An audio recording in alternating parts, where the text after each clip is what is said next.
Alors, je vais vous parler aujourd'hui des préconisations antidouleurs, plutôt qu'anesthésiques, parce que nous n'avons qu'un texte très précis qui nous indique que les Égyptiens pratiquaient, bien entendu, une anesthésie générale avant une intervention. Ce sont des déductions suite à des lectures un peu complexes, mais qui nous laissent à penser qu'ils utilisaient quand même certains produits, surtout des produits végétaux. En invoquant la Bible et la Genèse pour le début de l'anesthésie. Mais en fait, les hommes ont dû se baser essentiellement et pratiquement exclusivement sur l'arsenal naturel qui entourait les gens de l'époque, bien entendu. Alors, moins connu des historiens de la médecine qui ont tous bien étudié le grec et le latin à l'université à la Sorbonne ou ailleurs, bien entendu, plus rares sont ceux qui ont étudié l'égyptien. Ça demande un investissement en continu. Donc, il est important de rappeler ici les anciennes connaissances pharaoniques qui sont petit à petit redécouvertes. Je dis bien redécouvertes, à la suite de lectures, en particulier allemandes, qui avaient été faites, mais avec un niveau purement littéraire, et pas du tout une relecture clinique. Alors, si la disparition, hélas, de la bibliothèque d'Alexandrie nous prive de la plus grande partie des ouvrages qui ont brûlé, et qui étaient centralisés à l'excès, il nous reste cependant quelques papyrus retrouvés ailleurs par les archéologues. Par exemple, sous les plaques à l'entrée d'un temple, comme c'est le cas dans notre site de recherche du Ramesséum en Égypte. Bien entendu, les textes médicaux dont il va s'agir représentent la première source d'information auxquelles il faut aussi ajouter les tombes, les différents monuments dans lesquels on trouve des écritures et des représentations graphiques. Alors, je vous ai fait une chronologie très rapide pour situer l'Égypte à travers le temps en fonction des premiers éléments qui sont les tablettes de médecine mésopotamienne, les plaquettes égyptiennes. La première femme médecin, 4e dynastie, c'est quand même déjà 2800 ans avant Jésus-Christ. Les papyrus médicaux qui se situent dans cette période-là. Il y en a d'autres après, bien entendu. Homère qui arrive au 8e siècle. Hippocrate, 5e siècle. Dioscoride au 1er siècle. Le Nouveau Testament, le Coran. Et dans la très brillante école d'Alexandrie, ici, Hérophile, Érasistrate, Galien, etc. Et la chute totale de la bibliothèque d'Alexandrie, à peu près après Paul d'Égine. Alors, on va aborder le médecin, rapidement. Le médecin, sa hiérarchie, sa formation et les papyrus médicaux. Alors, le médecin en Égypte, on l'appelle Sounou. Voilà son symbole. Soud, c'est la flèche au-dessus, le pot de médicaments et le personnage à la suite. Ça veut dire, Sounou, c'est le médecin égyptien. Alors, vous avez deux exemples de médecins égyptiens suffisamment connus et riches pour pouvoir s'être fait faire des statues et qui sont exposés à New York. Alors, là, j'ai fait un schéma pour montrer où se situait le médecin dans la totalité médicale égyptienne. Il y en a en gros, il y a en gros 3 colonnes. Les médecins qui sont extérieurs au temple et les médecins qui sont dans le palais, qui sont à la suite du palais pharaonique. Ils sont gouvernés par le grand des médecins du Nord et du Sud, Haute-Égypte, Basse-Égypte. Et dans les médecins extérieurs, les grands des médecins du Nord, médecins du Sud, grand des médecins, directeur des médecins, et par ville, après, maître médecin, médecin, sous nous. Oui. Et puis, le compagnonnage. L'enseignement se faisait au début par compagnonnage, et ensuite, les gens rentraient au temple, qui était dirigé par un doyen d'université, et qui avait aussi des prêtres de Sekhmet, qui étaient généralement des chirurgiens. Là, les étudiants continuaient leurs études, et s'ils voulaient se spécialiser, comme aujourd'hui, ils faisaient une sorte d'internat en fonction des spécialités, oculistes, gastroentérologue, dentiste, néphrologie, pharmacien, conservateur des drogues, ça s'appelait comme ça, ou bien prêtre pur de Sekhmet, qui était pratiquement toujours un chirurgien. Il y a aussi des serviteurs de Serket qui étaient spécialiste dans les morsures d'animaux, traitement des morsures d'animaux. Parce qu'il y avait beaucoup de serpents, de scorpions, de crocodiles, de lions en Égypte. Vous savez qu'il y a eu des variations climatiques déjà très importantes à l'époque et qu'il y avait des lions très hauts en Égypte. Voilà à quoi ressemble un papyrus. Il faut déchiffrer. Et le dieu de la médecine, tardivement, était Imhotep. Alors, j'ai mis ici quelques papyrus principaux avec leur datation et de quoi ils traitaient. Alors, on commence par un des plus anciens, celui du Ramesséum. Il y en a plusieurs. Ils seront fragmentaires, comme tous les papyrus égyptiens. Vous avez leur datation et vous avez leur contenu gynécologique. Oui, toutes les spécialités médicales, pratiquement, sont représentées. Ça, c'est la première partie. Vous voyez qu'il n'y a pas beaucoup de livres de médecine auxquels on a accès actuellement. Pourquoi? Parce qu'ils ont été brûlés. Alors, nous allons passer maintenant à la grande école d'Alexandrie, où il y avait déjà la bibliothèque, qui était créée par Ptolémée Ier, et qui contenait pas moins de 700 000 volumes. Pourquoi? Parce qu'il a raflé finalement tous les volumes intéressants et originaux qui se trouvaient dans les temples. Alors évidemment, c'est une centralisation excessive qui a participé à la perte des documents, hein, évidemment, puisque la destruction de la totalité, point par point, c'était le premier grand incendie en 48 sous Jules César, deuxième incendie au IIIe siècle avec l'annexe en 391, et il y a aussi 3 raz-de-marée en 115, 375 et 630, avec la destruction, la razzia finale de ce qui pouvait rester par les Arabes en 642. Donc il ne nous reste pas beaucoup de documents. L'école médicale d'Alexandrie avec son âge d'or, c'est surtout là qu'il faut insister, parce que l'âge d'or, vraiment, c'est sous Ptolémée I à Ptolémée II. Pourquoi? Pour une raison simple, c'est que c'était des rois qui sont devenus pharaons, rois grecs, hein, les Ptolémées, les envahisseurs, qui ont adopté la religion égyptienne, qui ont été pharaons d'Égypte, et qui ont bien compris la nécessité de, contrairement à ce qui se passait dans les autres pays avoisinants, à autoriser la dissection. Donc les médecins s'en sont donnés à cœur joie. On disséquait autant qu'ils ont pu, autant d'études qu'ils ont voulu à cette époque-là, jusqu'au moment où ça a été arrêté par d'autres rois. Alors donc les anatomistes donc célèbres qui sont Hérophile, Érasistrate, Eudème, Marcellis, Galien, etc., qui ont fait tous des gros, très longs séjours à Alexandrie, ont profité des textes qui restaient à l'époque et qui étaient lisibles à l'époque, même s'ils étaient grecs. Il y avait des traducteurs, et tous ces gens-là s'entendaient très bien et parlaient beaucoup. Les chirurgiens alexandrins étaient réputés au traitement des fractures, des luxations, particulièrement. Ensuite, il y a eu un déclin. Puis cette école se terminera définitivement avec la conquête romaine, même si après on se réclame toujours d'Alexandrie, qu'il y a toujours des médecins à Alexandrie. Ils font, on peut dire, avec les moyens du bord, en fonction des ouvrages qui leur restent et qui peuvent encore consulter, comme ceux-là que j'ai mis ici, qui sont des restes d'un papyrus botanique avec descriptions botaniques à l'appui, mais qui sont écrits en grec. Vous voyez?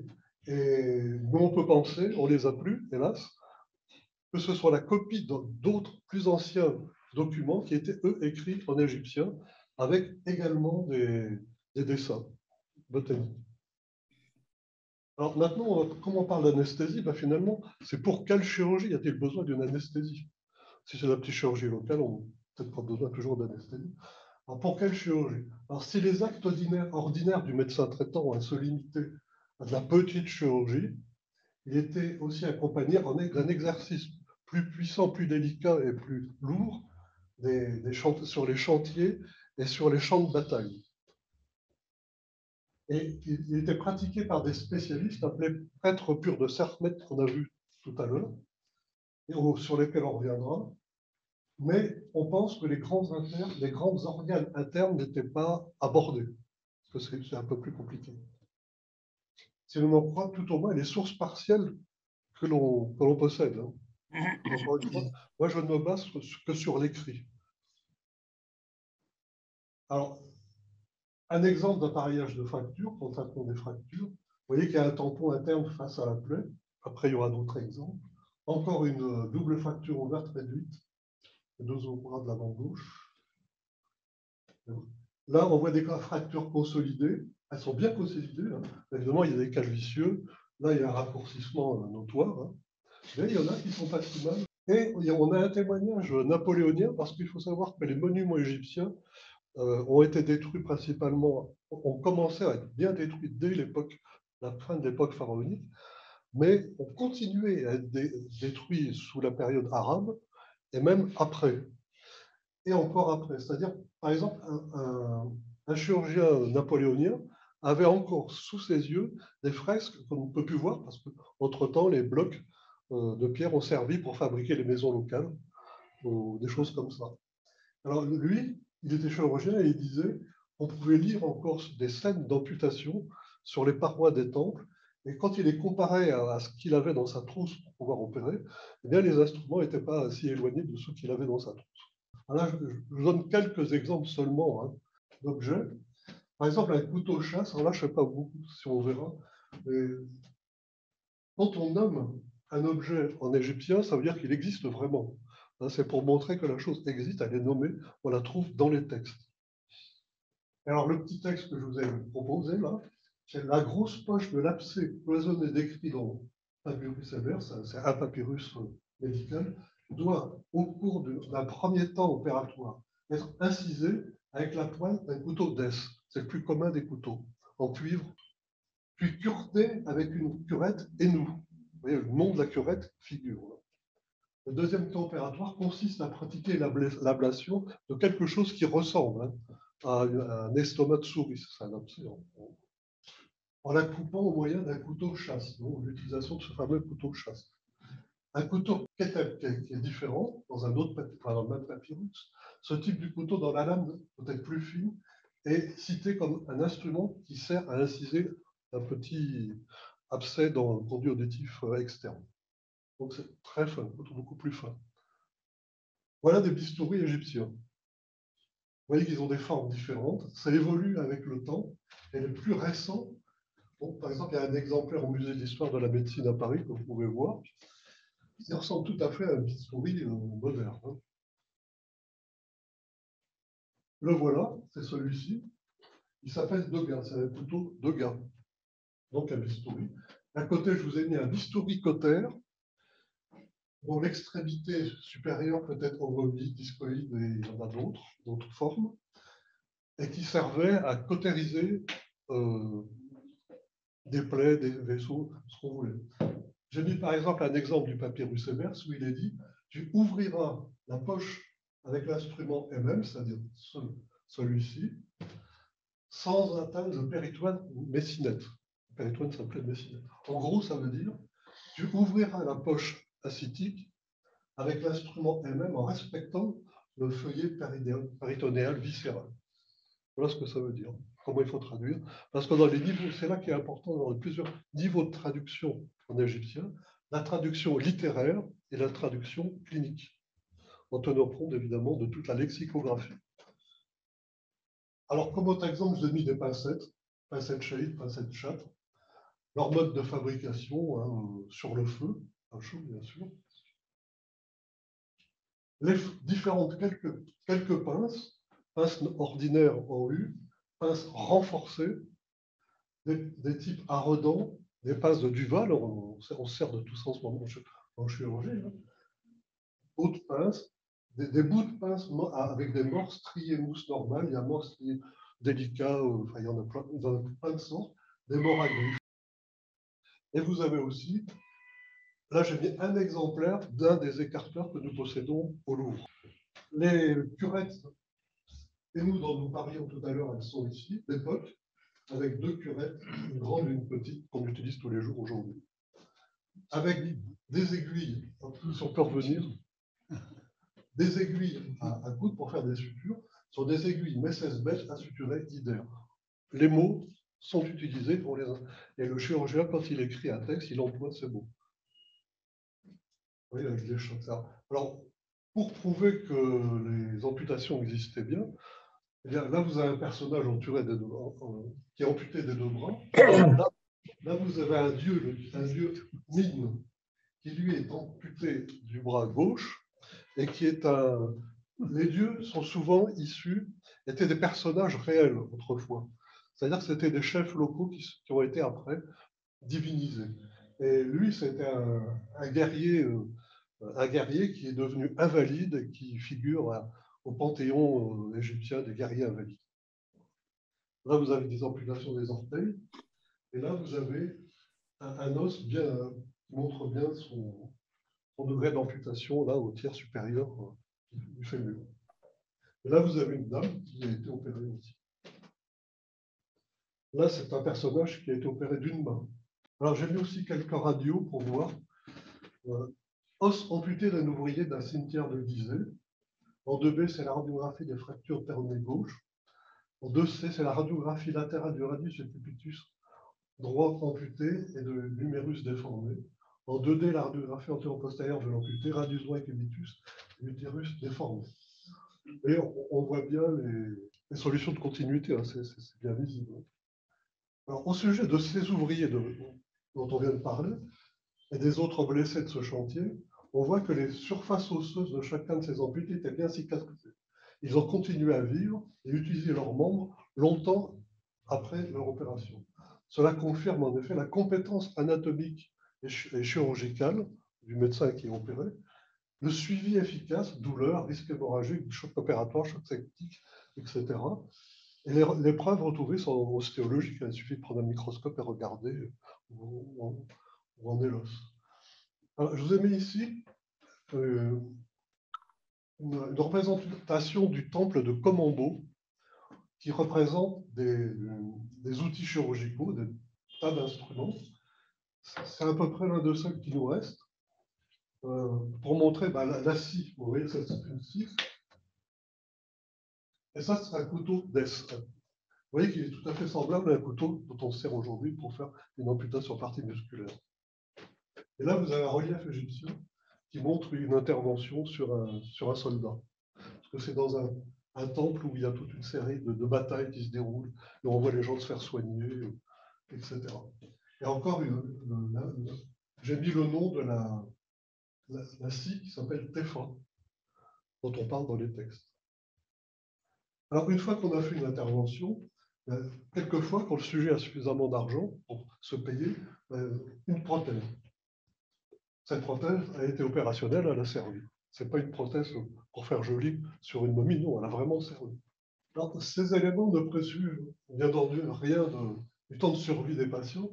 Par exemple, la jeune personne amputée de la main gauche au niveau des métaphyses radiales et ulnaires étudiée par André Mac sur notre site de recherche dans la vallée des Rennes, avec Christian Leblanc, montre à ces endroits un remaniement ostéoplastique, mais sans que la reconstitution osseuse n'ait eu le temps de se produire.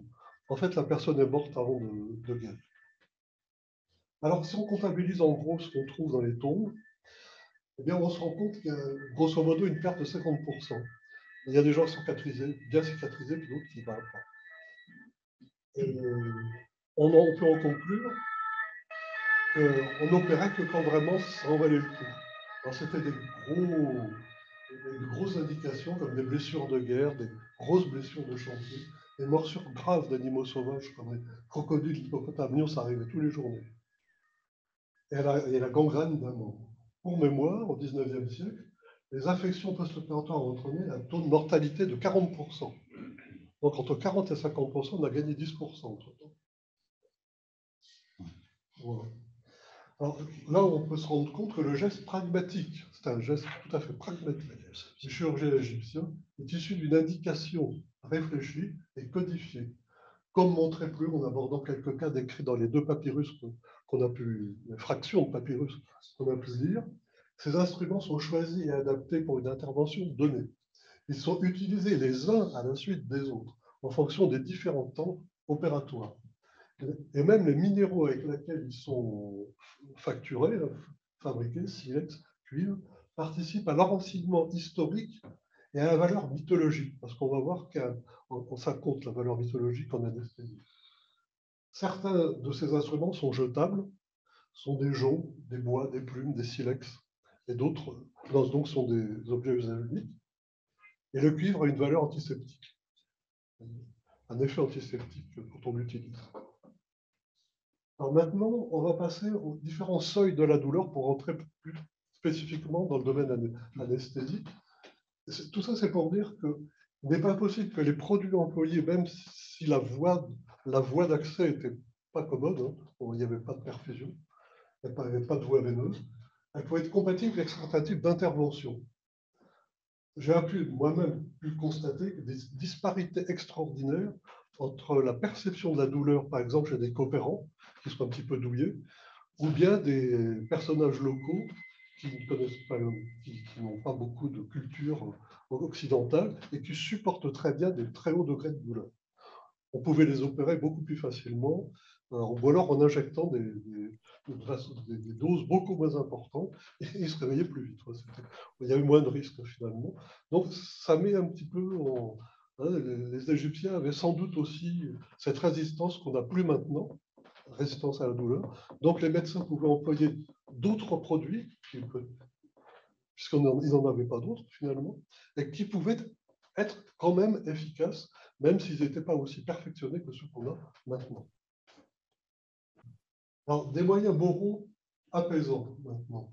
Dans son exercice chirurgical, le médecin quotidien obéit aux mêmes contraintes civiles et religieuses que dans la production de ses actes médicaux les plus courants. Les acteurs se plaçaient donc sous la protection des dieux à l'époque.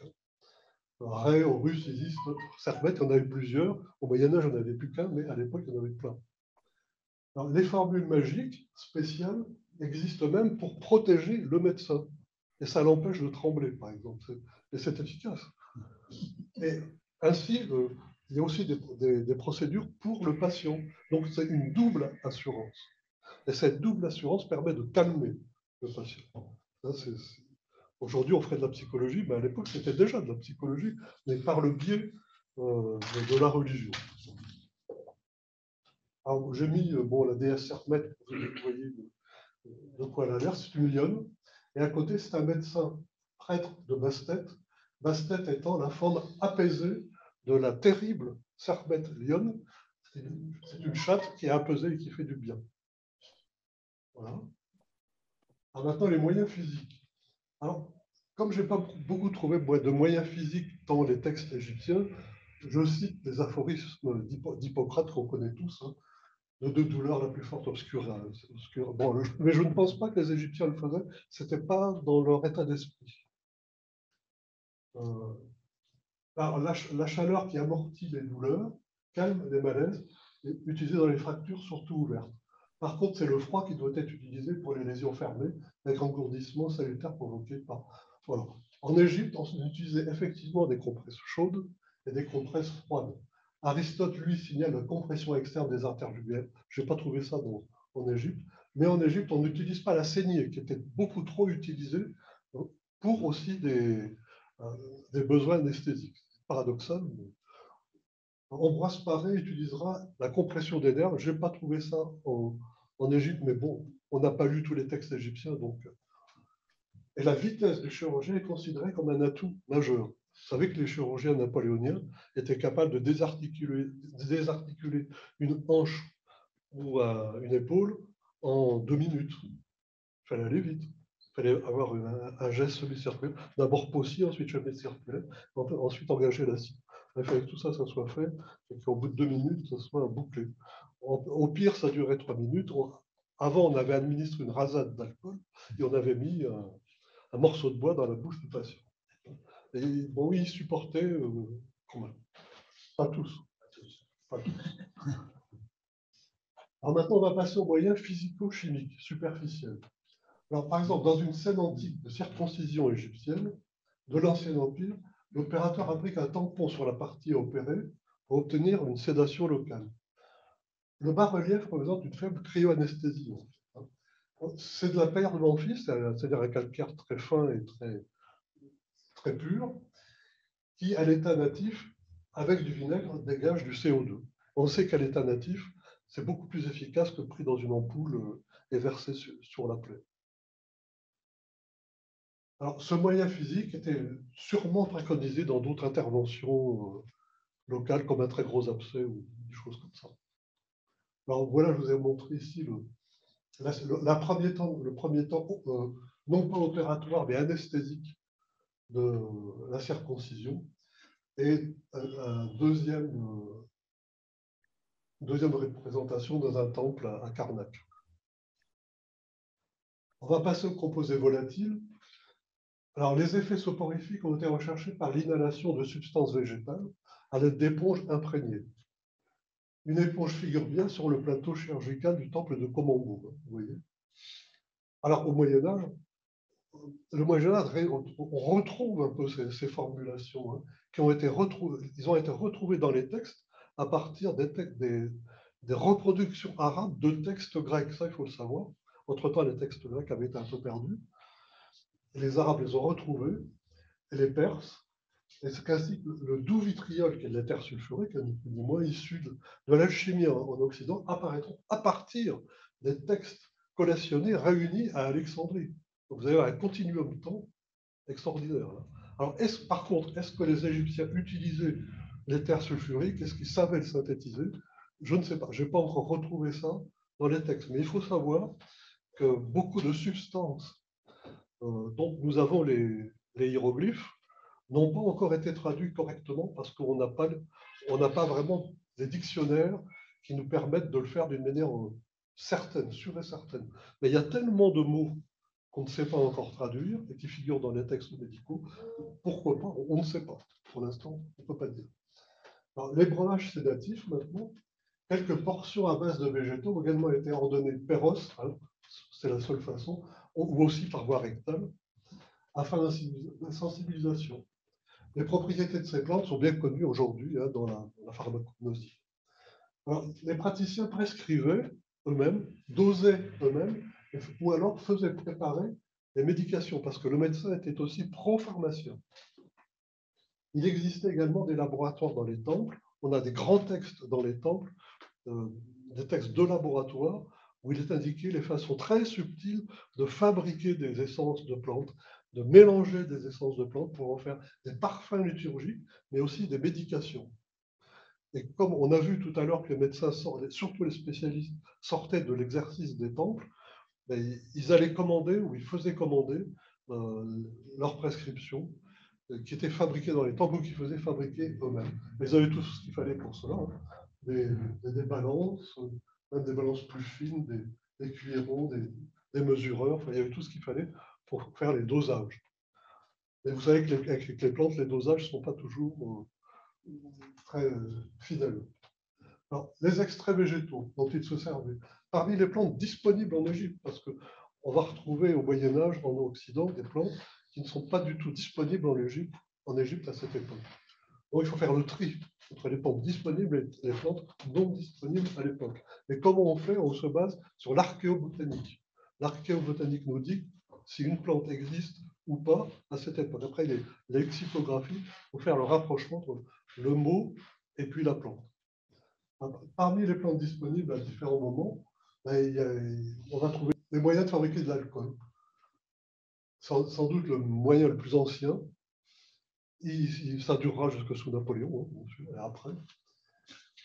Alors, il était acquis en Égypte par la fermentation des raisins ou différentes plantes, où on pouvait aussi fabriquer des bières. Son action pharmacologique, les mots sont importants, était bien comprise par la notion privative de sensibilité, c'est quand même la définition d'anesthésie. Littéralement, tuer comme un naos, c'est-à-dire un tabernacle, un naos, privé de son Dieu, c'est-à-dire un naos vide, un temple vide, sans connaissance. Tu as perdu ta connaissance, tu n'as plus ta connaissance. Alors, l'ivresse divine, on disait teket, est privative du sia. Sia, c'est la connaissance. Et l'essence, connaissance et l'essence, ça c'est la propriété anesthésiante. On te retrouve étendu sur le sol dans la situation d'un jeune enfant endormi. Donc après, on peut l'opérer, on peut essayer de l'opérer. Alors, le vin des vignes, Yaret, c'est-à-dire le vigne, la vitis vinifera, qu'on connaît tous. Les vins étaient stockés dans des amphores étiquetés, notés, bon vin. Ils étaient millésimés et décrits. comme bon et pas bon. En ce qui concerne les degrés d'alcoolisation, c'était plus fort que maintenant. Plus tard, nous savons que les alcools à Quardes, à qualité, étaient de 60 à 90 degrés, étaient utilisés à Salerne. Alors, est-ce que les Égyptiens avaient des alcools forts? Je suis presque sur le point de le définir, mais pas encore. Mais comme j'ai trouvé d'autres produits qui sont utilisés à différentes fractions, je pense qu'on va bientôt le savoir. Alors, en botanique, les Égyptiens, on a vu tout à l'heure des papyrus grecs, et on connaît les papyrus de Dioscoride, etc., postérieurs. Les Égyptiens avaient aussi une grande notion de botanique. Quand ils font des représentations de plantes, ils les font bien. Là, on reconnaît facilement la vigne, parce que là, c'est facile. Ils ont même des modèles en 3 dimensions en vert coloré. Alors, les vignes, bon, ils en faisaient des représentations dans les tombes, les vendanges. Et les fouloirs, oui, on foulait la vigne, on foulait les grains, et on récupérait le jus après les fouloirs, entre le dessin et l'archéologie. Après, on les mettait dans des amphores. Ça, c'est au Louvre. Il faut voir ça au Louvre. Et ces amphores ensuite étaient étiquetés par une étiquette de jarre qui indique que c'est au mois de juillet que ce vin est né et qu'il est très bon, est excellent. Après, il y a d'autres vins, les vins de Phénicie qui sont importés, qui correspondent en gros à des vendanges tardives. Les vins de date, Béner, Bénérite, qui sont issus du fruit du palmier dattier, Phoenix dicleifera, qui sont bien différents de d'autres palmiers, parce qu'il y a beaucoup de sortes de palmiers en Égypte. Et sur le plan botanique, il est important de savoir que les Égyptiens faisaient les différences botaniques. Là, vous avez le hiéroglyphe du palmier dattier, Phoenix dactylifera, et là, vous avez le hiéroglyphe d'un autre palmier, Doum, Iphaen thebaica, qui ne portent pas les mêmes noms, hiéroglyphes, bien sûr. Représentation égyptienne du palmier, faïence d'Amarna, à bas-relief et dans une tombe. Maintenant, nous passons aux bières. Eneket, Eket, c'est leur nom. Les bières étaient fabriquées dans des brasseries dédiées, avec des pains de céréales germés de blé ou d'orge. Ils étaient à demi cuits et mis à fermenter avec du mou de date. Tout ça, c'est important parce que le mou de date apporte des bactéries, apporte des levures qui vont pouvoir aboutir à de la bière. Elles étaient de différentes forces alcooliques volontairement. On avait des bières douces et des bières fortes qui peuvent aller jusqu'à 15%. Les pains à demi-cuits refroidis étaient ensuite écrasés avec de l'eau, le liquide filtré laissé au repos et les bières reposées dans des jarres étiquetées comme le vin. Alors là, on a tout le processus de la le détail des processus de la fabrication de la bière sur 2 panneaux. C'est commenté, hein, c'est écrit, voilà la suite. C'est supervisé par un scribe. Et les effets de l'alcool étaient bien connus des Égyptiens. Là, la dame et le monsieur sont un peu accommodés. C'est l'ivresse. Maintenant, on va passer aux choses un peu plus sérieuses sur le plan de la pharmacologie, avec les pavots, les papavaracées. Il y a en gros 3 sortes de pavots dont on peut se servir. Et ce sont des plantes connues au Moyen-Orient, en Égypte antique, au moins à partir de l'importation du cuivre en Égypte, c'est-à-dire vers 1600. Je mets cette date-là parce que c'est les seuls écrits que j'ai trouvés. Mais il est probable que le pavot existait déjà avant en Égypte, surtout le pavot sauvage. Là, on parle du pavot cultivé. Alors, papaver somniférant, alors voilà, c'est chenepet.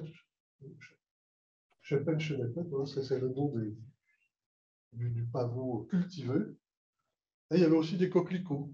On va voir que ce n'est pas inutile, le coquelicot. Voilà la représentation moderne. Un rouge, un blanc. Ça, c'est le coquelicot. Et les représentations anciennes, égyptiennes, qu'on trouve dans différentes tombes, sont des pavots. Et les capsules même du pavot, le fruit du pavot, au Moyen-Orient, c'était archi connu. On en faisait des boucles d'oreilles en Égypte, en or, bien sûr, pour montrer l'importance qu'avait cette plante, s'en servait de parure. Pour dire que c'était utile, c'était une plante utile. Un autre haut personnage avec pratiquement les mêmes boucles d'oreilles que le pharaon, c'est idiot. On en faisait aussi des amulettes, des colliers d'amulettes qui représentaient bien les capsules de pavot.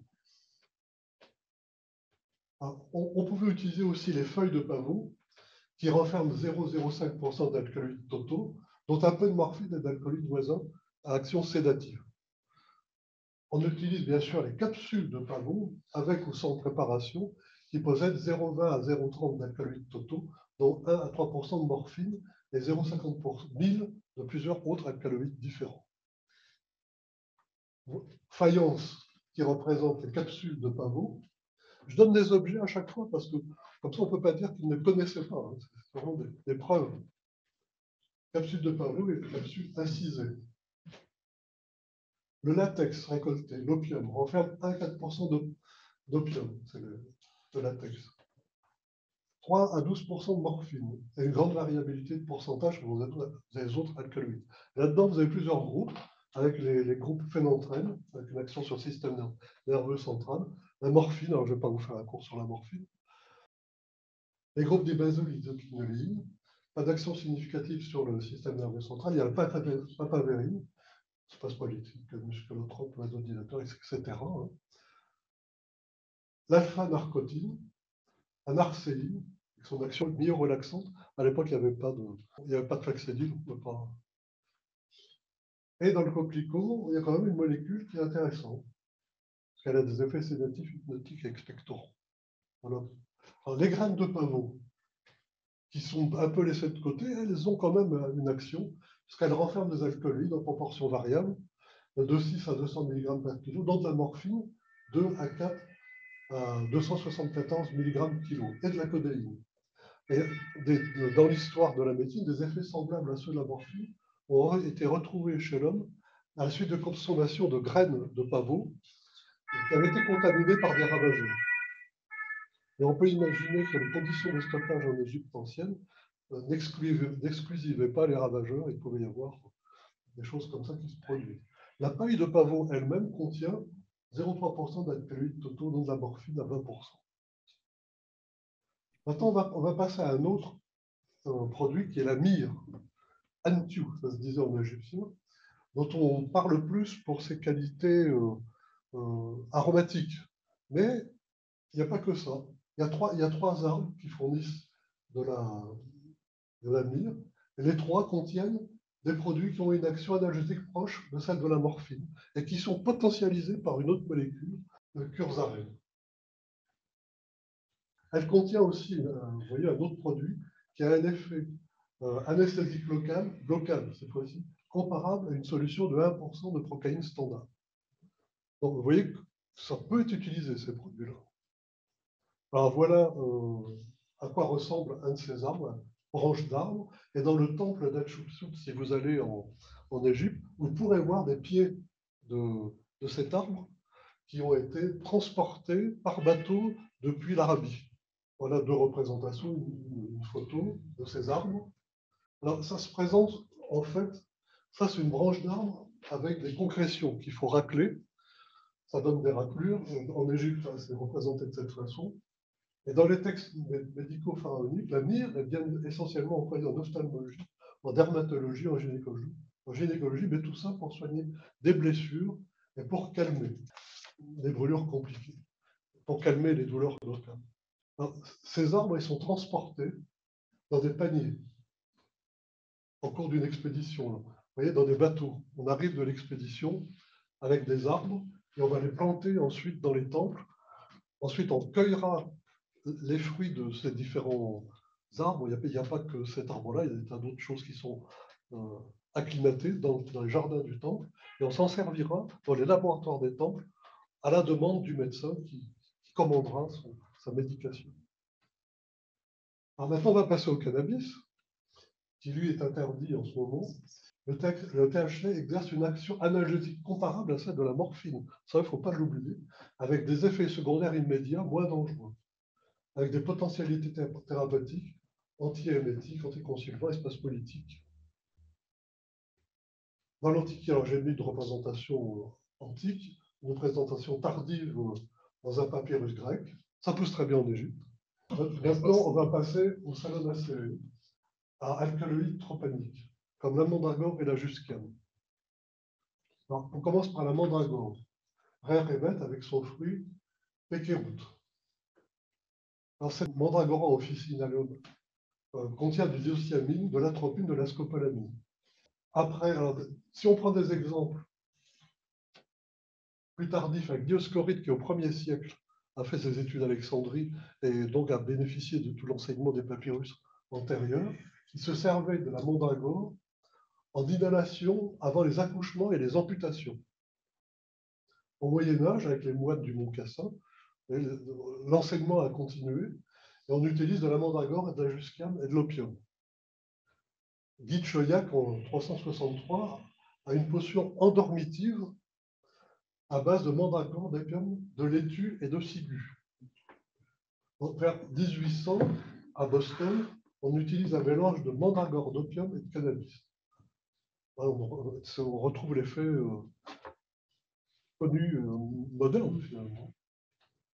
Voilà, la mandragore officinale, une représentation du 18e.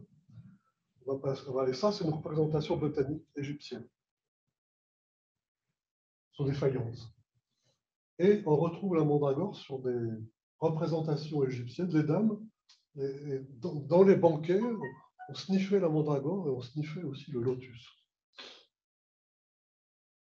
Voilà, ça c'est la reine qui montre à Toutankhamon un lotus et une mandragore. Maintenant, on passe à la jusquiame. 3 sortes de plantes qui contiennent également de l'isocyamine et de la scopolamine, plus des vitanoliques qu'on verra tout à l'heure. Dioscoride en Égypte, toujours, les feuilles, le jus de la plante, les graines, en interne et en externe, comme analgésique, mais ça peut provoquer des folies si on l'utilise à mauvais escient, à trop haute dose. Voilà la plante elle-même. Encore la plante et de représentation. Maintenant, on passe aux solanacéae, à alcaloïdes stéroïdiques comme la morelle noire. Elle contient de la solanine, des tétorosides de la cérésolite, de la solanonine, solamargine. On l'utilisait autrefois en Europe comme analgésique et comme narcotique. On ne l'utilise plus, bien sûr. Sauf que on retrouve des petits médicaments comme ça anciens, le baume tranquille que nos grands-mères ont utilisé et qui contenait de la morelle noire. Elle est encore utilisée en Égypte moderne. Ouais. Voilà la plante elle-même. Maintenant, on passe à un alcaloïde pyrazolé avec une autre plante, la Vitania somnifera, qui était disponible en Égypte à l'époque et qui contient différents petits produits encore utilisés en Égypte pour ses effets calmants et analgésiques et calmants. Et même certaines laitues, pas toutes, hein. Surtout la Lactuca virosa, c'est la principale, mais il y en a quand même dans la Lactuca sativa, à moindre mesure. On verra pourquoi tout à l'heure. Alors, le latex des laitues vireuses contient de l'isocyamine et du lactuarium avec des lactones esquiterpéniques. Ces propriétés sont narcotiques comparables à celles de la jusquiame. La jusquiame est une plante forte. Et d'autres solanacées qui lui ont valu le nom autrefois de laitue papaveracée, parce qu'on pouvait remplacer le pavot par la laitue vireuse, en particulier chez l'enfant quand on redoutait d'utiliser du pavot. Et ça, les Égyptiens le faisaient aussi. Les laitues véreuses, qui s'appelaient Afet à Fayou, sont nommées dans les formulations thérapeutiques avec des bonnes indications analgésiques et calmantes, par exemple contre les céphalées. Alors, la plante est substituée au pavot dans une prescription destinée au bébé, dans un papyrus médical égyptien, comme elle le sera de la même façon pour les enfants aux époques modernes, dans les années 50, par là. Dioscoride en Égypte utilise la laitue sauvage en disant que ses effets ressemblent à ceux du pavot. Il les mêle à l'opium. La plante est également jugée antalgique. Prosper Alpin, plus tard en Égypte, donne le pavot et la laitue contre l'insomnie. Et là, c'était une laitue plus simple, hein, plus proche de nos laitues à nous. utilisé de nos jours encore en Europe, en Afrique du Nord, en Égypte et au Moyen-Orient comme calmant hypnotique, diurétique, laxatif et antitulsif. Ça veut bien dire qu'il y a des propriétés qui sont utiles, sinon ils l'ont abandonné depuis longtemps. Et là, même l'Actuca virosa, l'inné, est réinscrite à la pharmacopée française en 1975. Elle est encore inscrite à la pharmacopée française, 10e édition. Dans les représentations égyptiennes, une laitue, le lactuarium qui ont fait des incisions, on voit très bien couler le latex, une représentation égyptienne, une représentation ancienne, et une photo d'un Actuca virosa. Ça ressemble un peu à une laitue. Alors, les Égyptiens la représentent de cette façon parce qu'ils ont planté dans les jardins, surtout quand ils étaient dédiés au dieu Min. Le dieu Min qui est représenté ici, avec ses deux laitues derrière lui, au milieu une fleur de lotus. On voit qu'il est amputé à droite. Le même dieu amputé, avec ses laitues derrière lui. Alors, si ça vous intéresse, le dieu Min amputé au guerrier c'est un guerrier qui a été divinisé hein, et qui a été panthéonisé. Vous pouvez avoir recours à ces trois articles sur mon site internet. Maintenant, on passe au lotus. Ses chênes, avec ses fleurs, sa tête. Alors, dans les scènes nymphéaciales, il y en a deux. Il y a le bleu, le blanc, et on verra aussi plus tard qu'il y a le nénuphar. Les lotus sont connus depuis assez longtemps pour leurs propriétés narcotiques faibles et des alcaloïdes spéciaux. Leur rhizome renferme des alcaloïdes cyclicarténiques. Ils sont considérés comme sédatifs et calmants. Ils sont même un peu dangereux, parce que les dérivés nitrés sont toxiques. Alors, les pétales de lotus contiennent de l'apomorphine, ça peut être utile. Ça, bon, je vous passe les effets, vous les connaissez aussi bien que moi. Représentation par les troupes de Napoléon des différents lotus égyptiens et des nénuphars. Représentation d'une fleur de lotus égyptienne et encore des lotus égyptiens représentés dans les parois des tombes. Et les préparations du sucre qu'on a vu tout à l'heure qui préparait la bière, on a dans les représentations des tombes ou bien des laboratoires des temples, la façon dont on recueillait le sucre en le pressant, le tournant, en le manipulant, des sucres de lotus dont on faisait des préparations diverses et variées, dont des parfums, mais aussi des médications. Alors, l'autre nymphéacée, c'est le nénuphar, qui contient des alcoolides comme la nufarine et la naphéine, qui sont sédatifs et antispasmodiques. La fleur de nénuphar est encore utilisée de nos jours en Europe, en Afrique du Nord, dont l'Égypte, et au Moyen-Orient, principalement comme sédatif nerveux. Si on se souvient des spécialités françaises, qui ne datent pas de si longtemps, c'est 1990, on va trouver une tisane de l'abbé Hamon, qui était sédative. Et le nénuphar a été réinscrit à la pharmacopée française en 1975. Il est toujours inscrit à la pharmacopée française 10e édition. Voilà. Alors ça, une représentation du 19e, une représentation égyptienne où on voit alterner nénuphar, lotus, nénuphar, lotus. Alors j'ai mis en plus comme ça le saule, chérette, c'est un salix, qui contient des dérivés glucosilés, dont l'hydrolyse intestinale va libérer l'alcool salicylique. Bon, donc on connaît les actions analgésiques, inflammatoires, antirhumatismales, etc. Les représentations modernes et les représentations égyptiennes qui montrent quand même un certain souci de différenciation botanique, parce que les autres arbres ne sont pas dessinés de la même façon. Alors, ça, c'est un saule tétard, c'est la même chose, mais c'est toujours un saule, une représentation égyptienne. Maintenant, on va passer à la réanimation, parce qu'il faut bien réanimer les gens. Je n'ai pas trouvé beaucoup de textes sur la réanimation post-opératoire. En revanche, sur la réanimation ventilatoire de campagne pendant les guerres, là, il y a un prince qui s'est noyé et on essaie de le réanimer. Alors, on trouve le drainage postural tête en bas, la subluxation maxillaire et la pression abdominale. Et plusieurs éléments qui indiquent qu'on savait pratiquer ces choses-là. Et tête en bas, bien sûr. Moi, je suis pratiquement persuadé que l'interficrothyroïdectomie a été pratiquée depuis fort longtemps en Égypte pour rétablir la perméabilité des varilles supérieures. Alors, pour l'anatomie, pour faire ça, il faut avoir quelques notions d'anatomie quand même. Alors là, j'ai mis une représentation classique en plâtre, hein, moderne, et les représentations égyptiennes. Là, on voit à gauche, là, le bloc trachépoumon avec la figuration de la plèvre. Les deux autres sont sans plèvre. Ça, ce sont des plaquettes égyptiennes.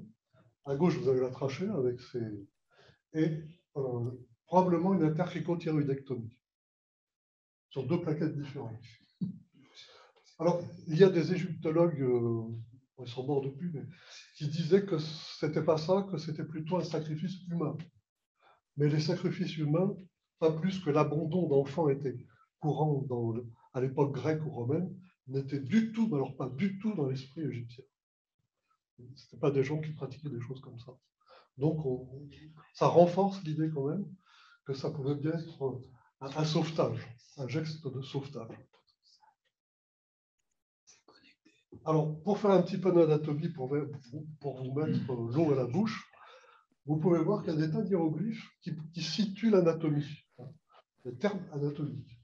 Par exemple, la partie supérieure du larynx avec les cordes vocales, on les appelle pour une raison évidente, hein, clinique.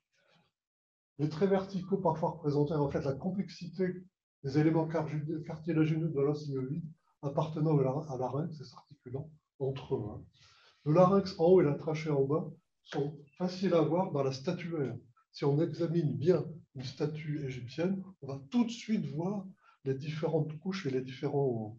On les voit très bien, notamment au Louvre. Le dessin du brachiostaï est toujours bien rapporté, comme parfois la dépression sous-xiphoïde du diaphragme, qui est un organe interne, est bien connu par sa disposition et son rôle séparateur des organes thoraciques et abdominaux, était enseigné par les médecins aux tachyrétoires, aux gens qui pratiquaient l'éviscération pour faire des momies. Les médecins ont enseigné aux gens comment faire des momies, finalement. C'est bien le médecin qui a donné ces ordres. Alors, ça, c'est le cœur avec ses différentes composantes. Hein. Ça, c'est un peu de physiologie, action de respirer. Premier temps, inspirer, deuxième temps, expirer.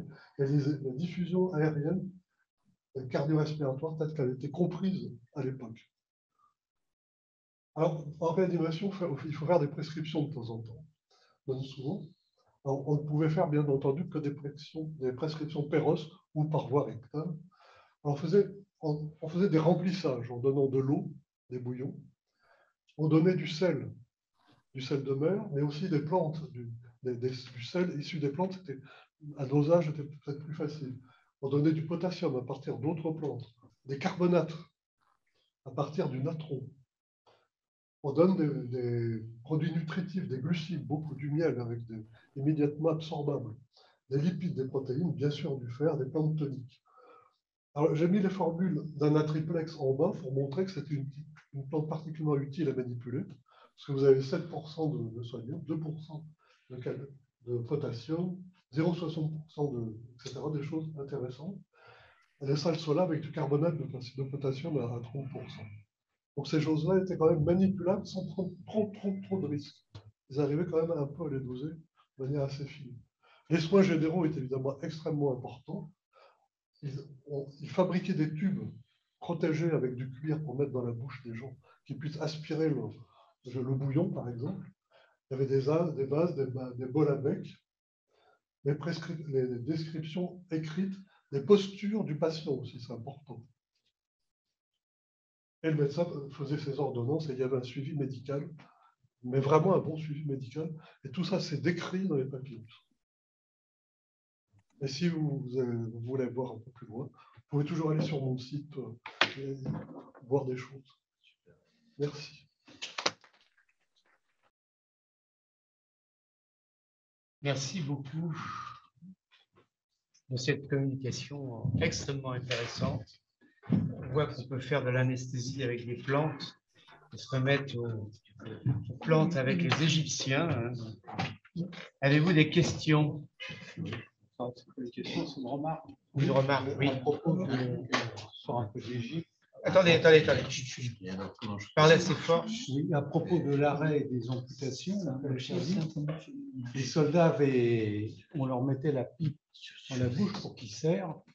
Et si jamais ils mouraient, évidemment, ils lâchaient la pipe se cassait. Et de là, je ne sais pas si c'est vrai, le terme, l'expression casser sa pipe. Toute réserve. Ce sera sur le site, je pense. Des questions? Non. Des remarques? Moi, je veux dire que Monsieur Jean est un égyptologue distingué, dont c'est la passion depuis des années, d'après ce que j'ai entendu dire.